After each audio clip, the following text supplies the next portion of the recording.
ng'abadde omubaka wa Kawempe North Muhammad Segirinya kyajjaziikibwa ku kyalo Butale Kaddugala abaagala okudda mu kifo kyabaddemu batandise dda. Mu kiseera kino bw'oyita mu Kawempe North kumpi buli w'okuba eriiso wajjudde ebipande. Omu ku bano ye Muhammad Luwemba Luswa abadde omuyambi wa Segirinya. Basewo ne bannyabo bannakawempe njagala okubasaba nti nze mutuufu kubanga omubaka wakwatira hard disk ya projects zonna n'azinkwasa kiba kiraga nti ebbanga lyonna mbadde mwerufu.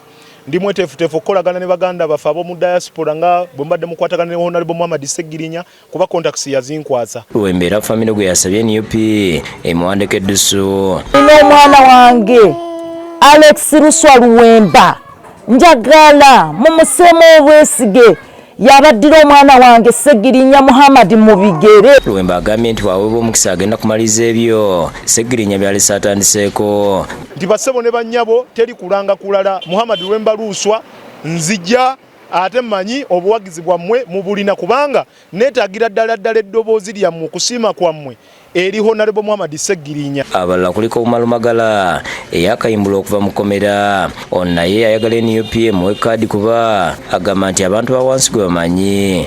Neesoboddeyo okwesimbawo ku bubaka bwa Parliament oluvannyuma lw'okufa kwa muganda waffe Segirinya. Ono yatumusanze ayita mu bantu naye ayogedde ku byagenda okukola. Lwanirira ddembe ly'abasibe ensonga gyengenda okutambula. Abalala kuliko Mathias Mulumba amanyiddwa nga $100 era nga essente wa Kazangola. Ndi mwiteefuteefu okubanga ngenda mu bigere bya muganda wange oyo kubanga abadde aweereza bulungi abantu. Njagala kuteerawo bavubuka mu Kawempe North projects n'abakyala. Ne Muhammad Mutazindo ow'ekisinde kya PFF nga ne mu kalulu akaggwa yagirako kaadi FDC awera. Ngenda kujja kubaka wa Parliament mvuganyize ddala era mbawangule bonna kuba bonna abazze ndabira ddala ngenda bagaya nga sumbusa ngenda kubagaya bugaya nga sumbusa olw'ensonga abantu bano bannondako era ne balaba obuweereza bwange y'ensonga lwaki bampita sweet cake nze kawoomera owa Kawempe yamambuka ye Moses Ali Jembo weni alemo tumusanze bwayise nga ayita mu bantu. Tewali kuwanaanya kulala nja kuvaayo nja kutukira bakama bange mu kibiina bajja kunesiga nja kuvaayo nja kuvuganya nja kukwata bendera yaffe. Asibye ekibiina kya NRM kimuwe kaadi kuba yajja okusobola okutwala Kawempe mu maaso. Tuli bangi mu reesi ku kamyufu kaffe akapate ne bakama bange mu kibiina mbasaba bajja betulenkaliriza nze mubaka omutuufu eyeetaaga okukwata bendera yaffe mu kalukano akaddako. Pulida Luyimbazi Nalukola naye yasinzidde ku pulogulaamu ya Kabbinkano ku Bukedde TV n'ategeeza naye ekifo akyagala. Nakugamba nze nali ntegekera 2026 era nga sirina nteekateeka etawaanya muganda wange Segirinya.